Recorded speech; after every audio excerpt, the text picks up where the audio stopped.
Амброзия захватила всю Ингушетию. Скрыться от сорняков практически невозможно. Отравляющие жизнь аллергикам споры разлетаются на сотни километров вокруг. Поэтому предугадать, откуда следующим летом потянутся зеленые щупальца, практически невозможно. Правда, не все землевладельцы готовы брать сельхозоружие и идти против сорняка. Живописный пейзаж прямо напротив многоквартирного дома и детского сада тому подтверждение. Целые плантации амброзии чувствуют себя вполне вольготно. Работники сада уверяют, они устали убирать территорию, которой не имеют никакого отношения.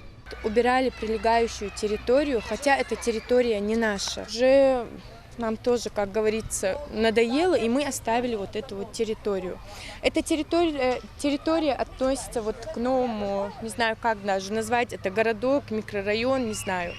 Вот жители дома, может, у них должна быть какая-то управляющая компания, которая всем этим занимается, или же администрация. Опасный карантинный сорняк обедняет и сушает почву, вытесняет луговые травы. Пик цветения амброзии полунолистный, конец августа, начало сентября. Именно в этот период растение выделяет большое количество пыльцы. Ее частицы поражают слизистую оболочку и, как следствие, аллергический ринит или обострение астмы.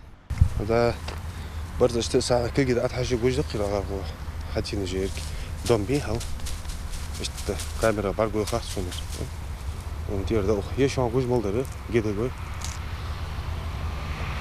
вот она. На городском пруду и в парке семейного отдыха амброзия тоже полноправная хозяйка. Растет и вширь, и ввысь. Что неудивительно, ничто, а главное, никто не мешает этому процессу. Школы, детский сад. Школе, да, детский садики, школе, да, мяжик дуалихи, на улу метики жакери, улак это шам баргуч парк йол, администрация хуки территория доллар, сунчи чуал мир. Выяснить, да, трей прокуратура, кях да,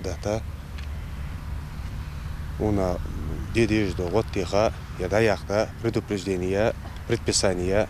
Сложнее всего в работе Россельхознадзора не найти вредный сорняк, а найти владельца участка, который обязан его убрать. На основании этого выездного обследования в отношении должностных лиц будет возбуждено административное дело и наложен административный штраф.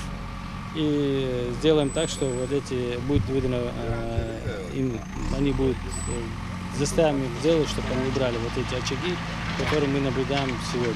Бороться с амброзией все равно, что с ветряными мельницами сражаться, говорят сотрудники Россельхознадзора. Она отличается своей живучестью и неприхотливостью. Семена сохраняют схожесть до 40-50 лет. Но это не повод позволять растению расти в волю. Поэтому свою борьбу с карантинным сорняком они ведут с июля по октябрь. Тамара Хшагульгова, Акрамат Тасхоев, Новости 24.